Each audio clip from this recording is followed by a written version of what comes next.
Assalamualaikum warahmatullahi wabarakatuh. Perkenalkan, nama saya Hidayatullah, asal dari DKI Jakarta. Saya adalah salah satu mahasiswa PPG dalam Jabatan Program Bidang Studi Al-Quran Hadis UIN Syarif Hidayatullah Jakarta. Dan saya adalah salah satu seorang guru di Sekolah Madrasah Aliyah Nurul Hijrah mata pelajaran Al-Quran Hadis. Pada hari ini, hari Senin, tanggal 29 November, saya akan menampilkan video praktek pembelajaran. Semoga dosen, penguji, dan penilai dapat memberikan saran dan kritik serta bimbingannya agar saya dapat menjadi seorang guru yang lebih baik lagi. Terima kasih. Wassalamualaikum warahmatullahi wabarakatuh. Selamat menyaksikan.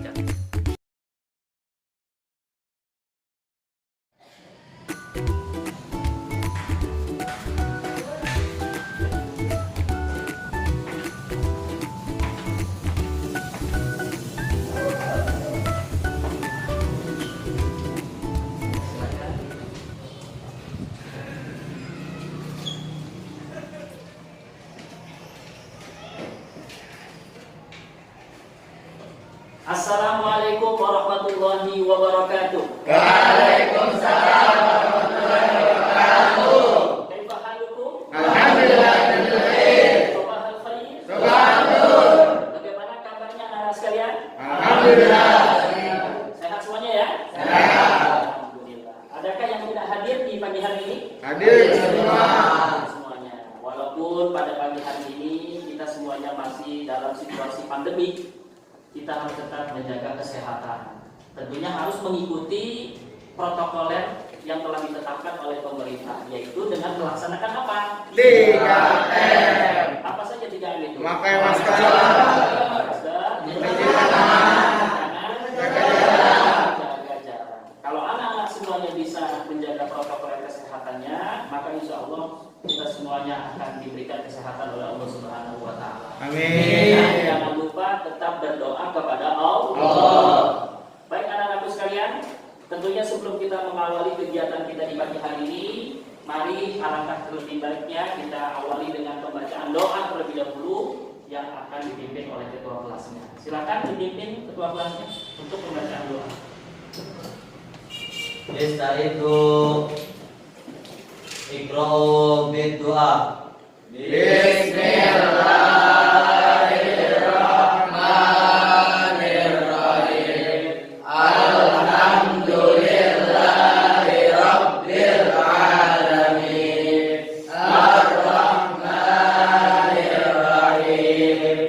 Maliki yaumiddin. Bismillahirrahmanirrahim. Allahumma akhrijna min dhulumatil wahmi wa akrimna bi nuril fahmi waftah alaina bi ma'rifatil ilmi wa sahhil lana abwaaba fadlika ya arhamar rahimin. Baik, anak-anakku sekalian, selanjutnya Bapak akan membacakan saya bagi namanya yang disebutkan untuk mengangkat tangannya dan katakan hadir. Ahmad Fadila, Ahmad Azril Tegar, Ariel Rifki, Hadir. hadir. Hadir. Adi Karyadi, Hadir. mana Adi Karyadi? Hadir ya. Aldi Ferdian. Hadir. Baik anak-anakku sekalian, ada beberapa hal yang perlu Bapak sampaikan kepada kalian sebelum kita mengikuti kegiatan pembelajaran di pagi hari ini. Tentunya Bapak ini memberikan motivasi kepada kalian. Apa motivasinya? Bapak berharap kalian untuk mengikuti pembelajaran di pagi hari ini, kalian harus apa? Semangat. Harus apa? Semangat. Kenapa harus semangat? Karena di dalam kesepakatan kalian itu nanti akan mempengaruhi belajar kalian. akan mempengaruhi hasil belajar kalian. Dan kesemangatan itu muncul dari hati. Nah, makanya sebelum kalian mengawali kegiatan kalian di pagi hari ini, niatkanlah kegiatan ini pertama adalah karena Allah Subhanahu wa ta'ala. Bapak coba ingin tes ini semangat kalian semuanya. Selamat pagi. Pagi, pagi, pagi. Allah ta'ala. Masih kurang semangat, sekali lagi ya. Selamat pagi. Pagi, pagi, pagi. Allah ta'ala. Bagus semuanya. Saya lihat sudah semangat semuanya untuk mengikuti kegiatan pembelajaran di pagi hari ini. Baik. Selanjutnya Bapak ingin mengulas materi yang kita pelajari sebelumnya. Apakah anak-anak masih ingat materi sebelumnya? Masih. Masih ingat ya? Masih. Materi sebelumnya kita mempelajari apa saja coba? Nama Al-Quran. Baik. Bapak ingin mengetahui sejauh mana pemahaman kalian tentang pengertian Al-Quran menurut para siapa yang dapat menjelaskan pengertian Al-Quran menurut Syekh Mudharibi. Ya, coba silakan Ariel, coba jelaskan. Menurut ulama Syekh Muhammad Al-Qurtubi, Al-Quran itu dalam berbentuk bahasa Arab yang diturunkan kepada Muhammad dan dalam mushaf dan yang ditulis secara mutawatir yang diawali dengan surat Al-Fatihah dan diakhiri surat An-Nas. Nah, gimana coba menurut teman-teman apakah betul jawabannya? Betul. Coba siapa sekarang di antara kalian yang dapat menyebutkan nama-nama Al-Quran? Coba. Ya, Pak. Ya, coba silakan jelaskan. Al-Quran. Yang pertama Al-Quran. Yang kedua Al-Furqan. Al-Furqan. Yang ketiga Kitab. Kita. Yang keempat Al-Zikr. Betul atau tidak? Betul. Tepuk tangan dong.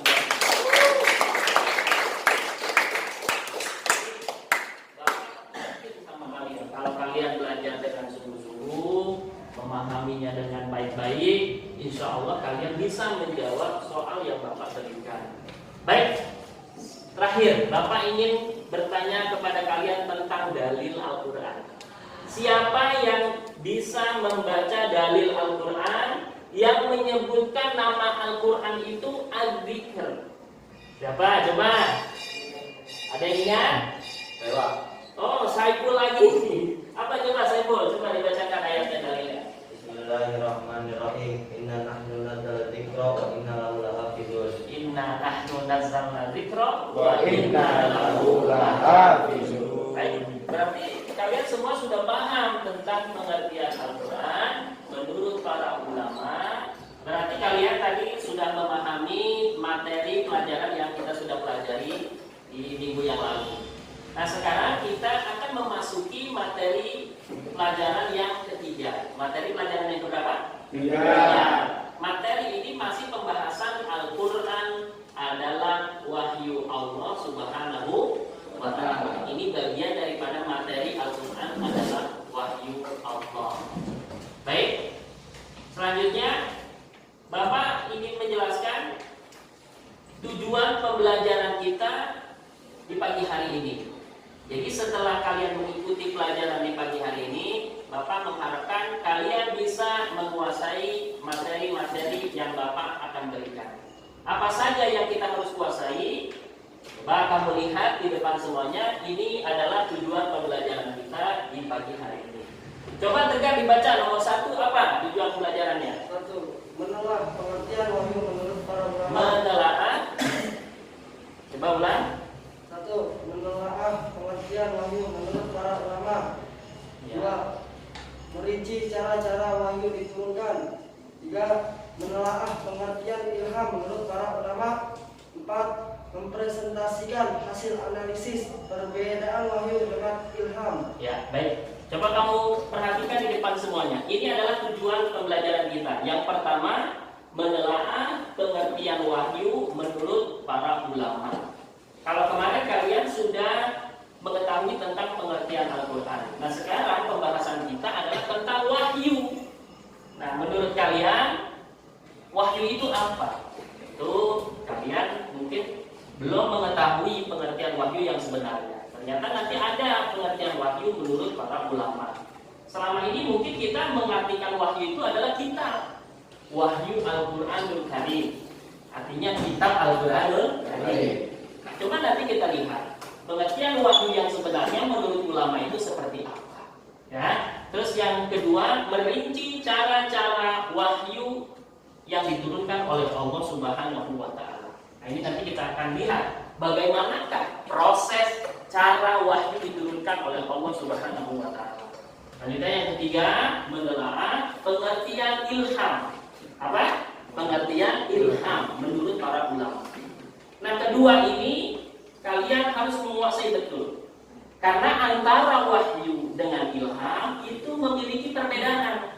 Jangan sampai nanti kalian mengatakan wahyu dengan ilham itu sama. Ternyata wahyu dengan ilham itu berbeda. Nah, ini nanti yang kita akan pelajari.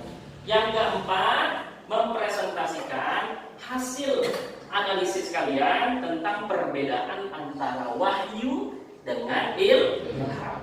Nah, untuk materi yang keempat ini, tujuan pembelajaran kita, insya Allah di pagi hari ini kita nanti akan membuat kelompok. Dan masing-masing kelompok nanti mendiskusikan. Setelah nanti kalian mengetahui pengertian wahyu dan pengertian ilham, lalu kalian nanti bisa menyimpulkannya apakah ada perbedaan antara wahyu dengan ilham. Bisa dimengerti semuanya? Bisa dimengerti semuanya? Bisa. Sekarang kita akan memasuki materi wahyu. Materi apa? Wahyu. Pengertian wahyu menurut ulama. Kita lihat, Al-Quran adalah wahyu Allah. Ini pengertian wahyu. Nanti yang kita akan pelajari pengertian ilham, lalu cara-cara wahyu diturunkan, terus selanjutnya perbedaan wahyu dan ilham. Nah, ini pengertian wahyu. Bagaimana pengertian wahyu? Coba kita lihat. Makna wahyu secara bahasa. Coba Bapak sebelum menjelaskan, Bapak ingin bertanya kepada kalian. Menurut kalian wahyu itu apa? Coba. Ada yang tahu di sini? Apa coba menurut kamu wahyu? Wahyu itu sesuatu yang datangnya dari Allah. Sesuatu yang datangnya dari Allah. Boleh? Mungkin ada lagi di antara kalian yang tahu pemahaman kalian tentang wahyu? Ada? Selama ini kan kamu sering menyebut wahyu Al-Qur'anul Karim. Wahyu itu maknanya apa? Coba, ada yang tahu? Apa coba? Kitab. Boleh. Itulah mungkin pemahaman yang selama ini kita pahami tentang wahyu. Karena ternyata di dalam keseharian kita sering menyebut nama wahyu. Kadang-kadang MC ketika membaca susunan acara selanjutnya adalah pembacaan wahyu Al-Qur'anul Karim. Wahyu ini mungkin selama ini pemahaman kalian adalah kitab. Nah, sekarang kita akan pelajari makna wahyu secara bahasa. Apa makna wahyu? Mari kita lihat. Ada wahyu yang pertama maknanya suara. Ini secara bahasa. Atau bisa maknanya api. Atau maknanya kecepatan. Secara bahasa, makna wahyu itu artinya kecepatan. Ada juga yang mengatakan wahyu itu artinya bisikan. Ya. Ada juga maknanya isyarat. Ada juga maknanya tulisan. Ada juga maknanya kitab. Berarti kalau kita mengatakan wahyu Al-Qur'anul Karim, bisa berarti maknanya adalah kitab Al-Qur'anul Karim. Intinya wahyu itu adalah sesuatu yang datangnya dari Allah Subhanahu wa taala, yang sifatnya mungkin cepat, yang sifatnya bisa jadi bisikan, yang sifatnya bisa jadi isyarat, yang masuk langsung ke dalam hati kepada orang-orang yang dipilih oleh Allah Subhanahu wa taala. Maka ketika kita berbicara wahyu itu hanya diberikan kepada orang-orang pilihan. Siapakah dia? Para nabi dan para rasul. Dengan demikian kita bisa memahami makna wahyu itu disebut lafaz mushtara. Apa? Lafaz mushtara. Lafaz mushtara artinya makna yang memiliki pengertian banyak. Ya. atau kalimat yang memiliki makna yang banyak. Itu namanya lafaz musyarah. Bahkan di dalam Al-Quran, kata wahyu itu disebutkan kurang lebih sebanyak 70 kali. Berapa kali? 70. Sebanyak 70 kali wahyu. Nah, nanti kita coba akan lihat ya, di dalam Al-Quran bagaimana Allah Subhanahu wa Ta'ala menyebutkan nama wahyu itu sendiri. Dan makna wahyu yang ada di dalam Al-Quran itu ya, jenisnya apa saja, maknanya apa saja. Bisa dimengerti semuanya? Semuanya. Sekarang kita lihat contoh-contoh Allah Subhanahu wa Ta'ala menyebut kalimat wahyu di dalam Al-Quran. Yang pertama, ada wahyu di dalam Al-Quran itu bermakna isyarat. Bermakna apa? Isyarat atau petunjuk. Ada juga maknanya perundingan yang bersifat rahasia. Wahyu itu maknanya bisa yang bersifat rahasia. Ada juga bermakna ilham untuk binatang.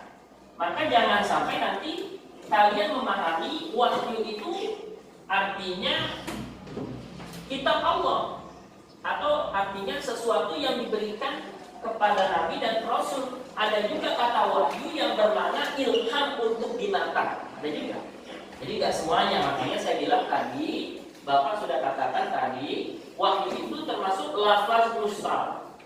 Ya, yang dimana lafaz mustarab itu mempunyai makna pada kalimat sekarang di dalam Al-Quran. Wahyu yang bermakna isyarat, bagaimana begini? Ini ada dua nih, wahyu yang bermakna isyarat atau petunjuk. Ada lagi wahyu yang memiliki arti ilham untuk makhluk binatang. Ya. Coba kamu lihat di sini, itu dijelaskan di dalam Quran surat Maryam. Ayat berapa? Dekat? Ayat 11. Coba kamu lihat di sini.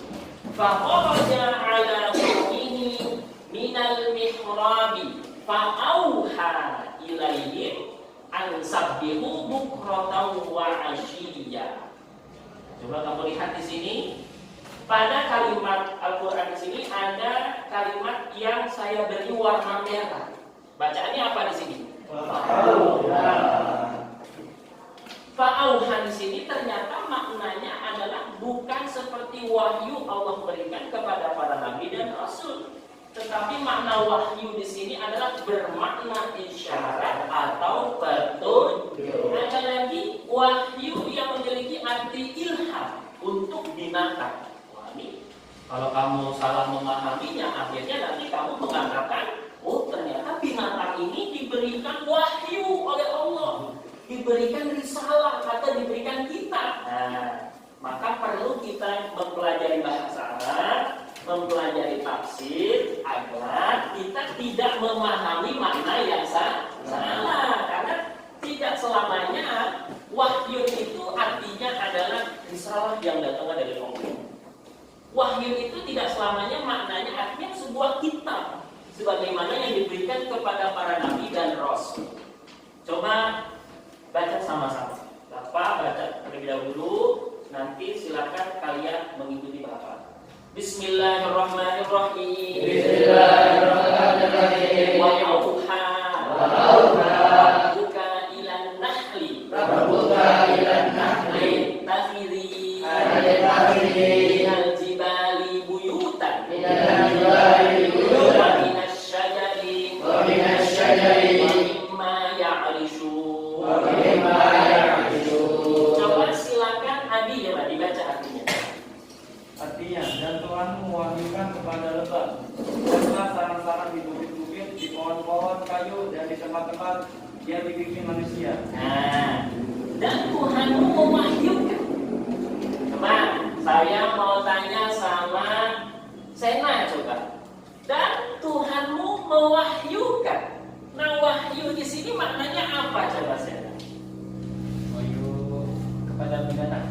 Ya, wahyu apa? Maksudnya apa coba? Ya, kepada binatang. Maksudnya apa? Dan Tuhanmu mewahyukan. Apakah Allah memberikan risalah kepada lebah? Ya. Atau memberi kitab sebagaimana yang diberikan kepada Nabi dan Rasul? Ya. Makna wahyu ini apa? Ilham. Maknanya Ilham. Ilham itu apa artinya? Mungkin artinya bisa pengetahuan. Allah memberikan pemahaman. Ya, memberikan pemahaman kepada lebah. Atau bisa maknanya memberikan petunjuk kepada lebah, buatlah sarang di bukit-bukit, di pohon-pohon kayu, dan di tempat yang dibikin manusia. Sudah bisa dipahami semuanya? Ya. Dengan demikian, makna wahyu itu tidak selamanya artinya sesuatu yang sebagaimana Allah memberikan kitab kepada para nabi dan rasul. Jadi kita harus melihat konteks Al-Quran ayat itu sendiri. Kalau kepada binatang itu artinya ilham. Kalau di konteks lain bisa maknanya artinya isyarat atau petunjuk. Lalu adakah wahyu makna yang sebenarnya? Ada. Ya, nanti kita akan jelas. Kita sudah melihat contoh-contoh Allah Subhanahu wa Ta'ala menyebutkan nama wahyu di dalam Al-Quran. Dan sekarang yang terakhir, makna wahyu yang sebenarnya. Makna wahyu yang sebenarnya. Apa makna wahyu yang sebenarnya?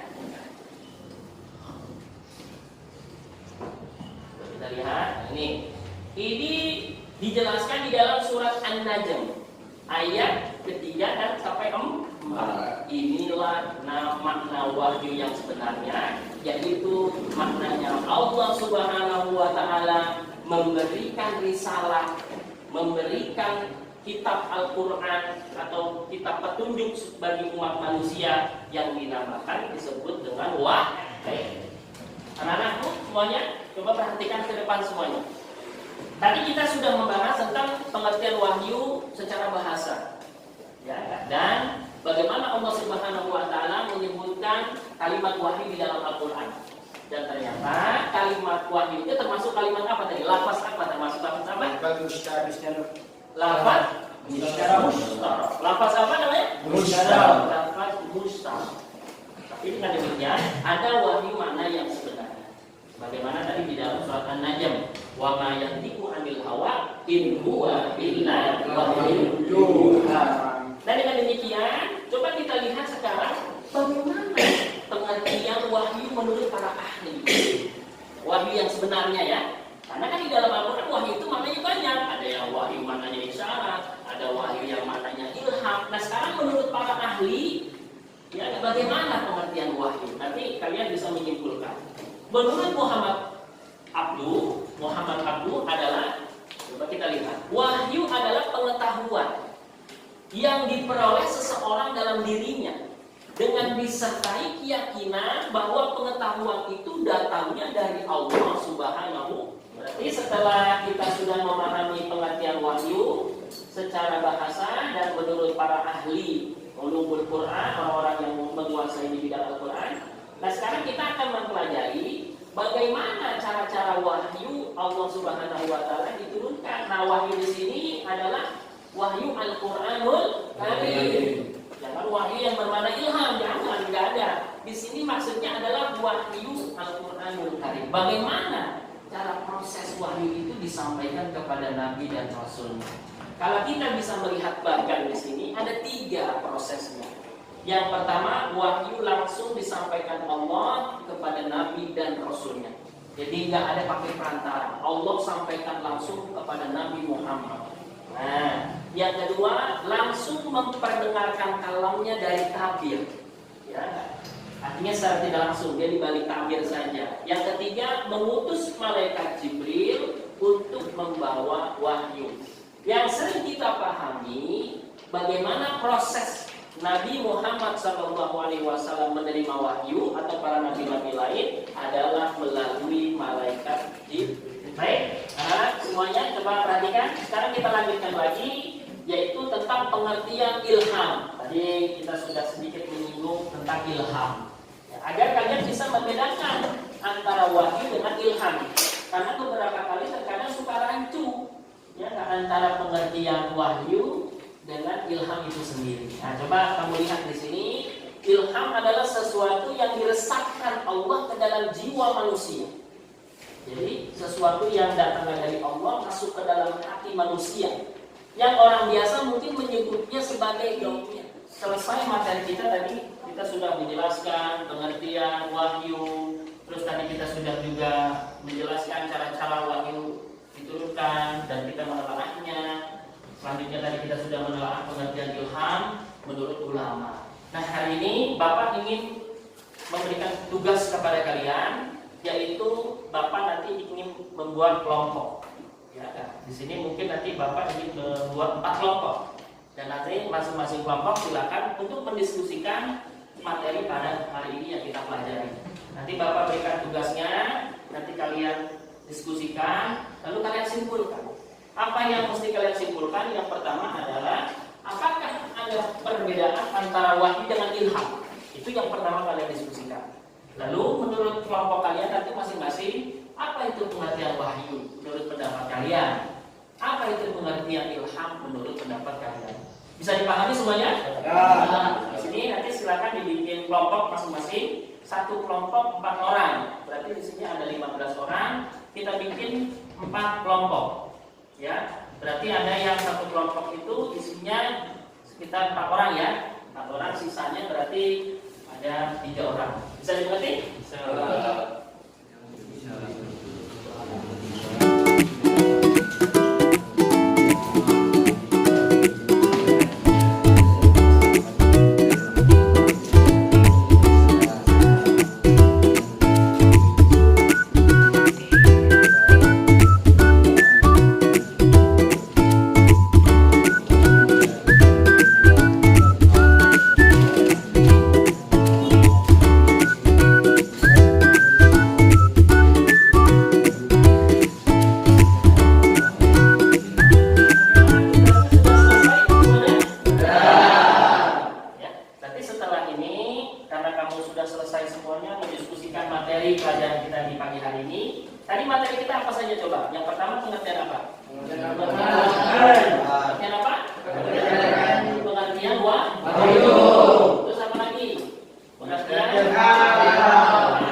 Bisa dipahami semuanya?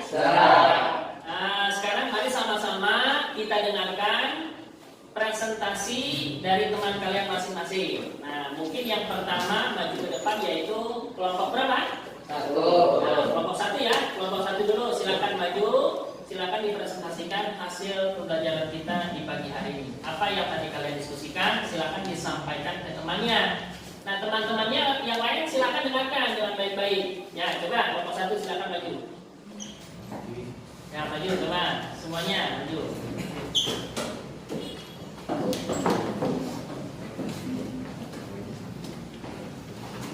Nah, untuk kelompok 1 silakan perkenalkan diri dulu.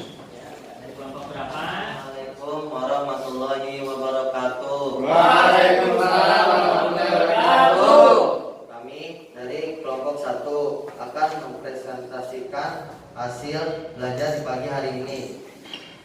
Pengertian wahyu menurut istilah adalah pengetahuan yang diperoleh para nabi dan rasul dalam dirinya dengan disertai keyakinan bahwa pengetahuan itu datangnya dari Allah Subhanahu wa taala baik secara langsung melalui perantara. Cukup sekian presentasi dari kami. Wassalamualaikum warahmatullahi wabarakatuh. Waalaikumsalam warahmatullahi wabarakatuh. Kalian sudah menyimpulkan semuanya, kalian sudah mendiskusikan dalam kelompoknya masing-masing. Bapak berharap setelah tadi kalian mendiskusikan, kalian dapat memahami pengertian wahyu, pengertian Al-Quran, ya, terus pengertian ilham, selanjutnya cara-cara wahyu diturunkan. Kalian sudah memahaminya dengan sebaik mungkin. Nah, kesimpulan pelajaran kita di pagi hari ini dengan demikian, pembelajaran kita di pagi hari ini kita membahas tentang wahyu. Wahyu secara bahasa artinya apa coba? Wahyu secara bahasa artinya apa? Artinya isyarat yang datangnya dari Allah. Terus selanjutnya apa? Perintah. Nah, ini kalau perintah. Ilham. Terus apalagi tadi bisikan ke dalam sumber dan lainnya. Artinya wahyu itu adalah suatu pengetahuan yang datangnya secara cepat langsung dari Allah Subhanahu wa taala ke dalam hati manusia pilihan. Yaitu wahyu yang hanya diberikan kepada nabi dan rasul. Terus selanjutnya kesimpulan wahyu. Dengan demikian, pengertian wahyu apa? Secara istilah adalah pengetahuan yang diperoleh para nabi dan rasul dalam dirinya dengan disertai keyakinan bahwa pengetahuan itu sumbernya dari mana?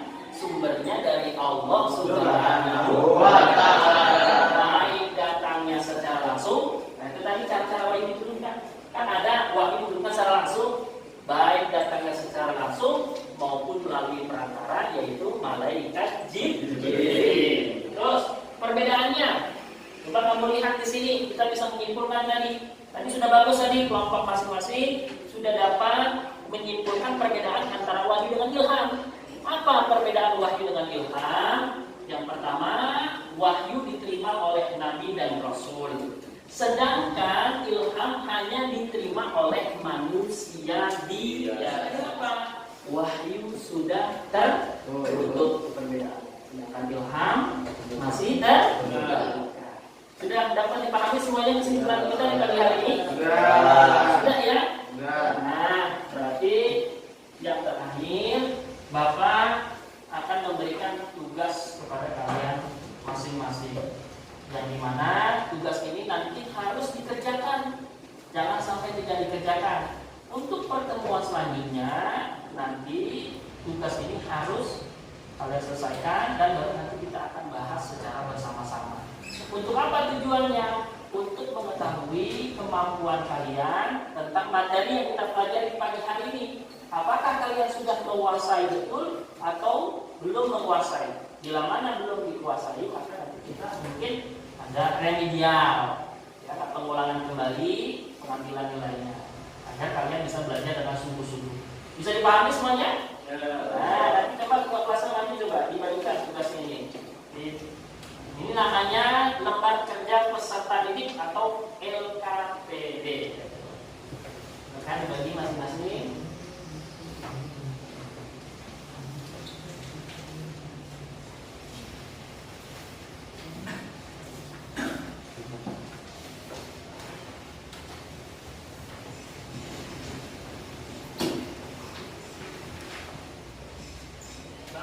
Ingin memberikan arahan kepada kalian perihal pembelajaran kita di pagi hari ini yang masih berkaitan dengan Al-Quran adalah wahyu Allah. Yang pertama, kalian harus meyakini betul bahwa Al-Quran itu adalah merupakan wahyu dari Allah. Al-Quran itu adalah kitab Allah sebagai pedoman bagi umat manusia. Tujuan Allah turunkan wahyu, Allah turunkan kitab bagi umat manusia adalah petunjuk terutama bagi kita orang-orang yang bertakwa kepada Allah Subhanahu wa taala. Hudan lil muttaqin.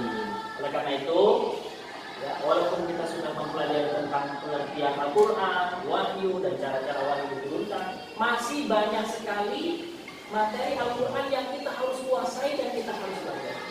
Dan setelah kalian pelajari, jangan lupa materi itu harus diamalkan di dalam kehidupan kalian sehari-hari.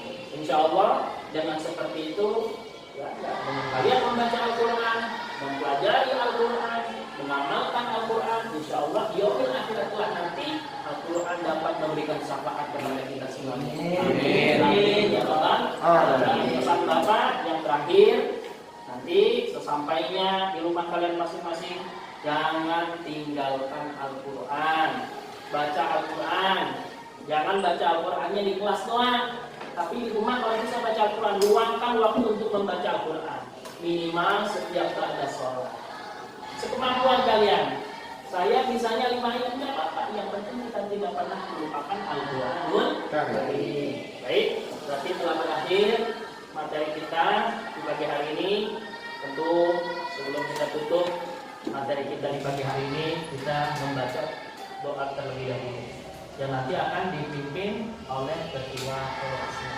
Silakan dipimpin ketua kelas untuk membaca doa. Iqra'u bid-du'a.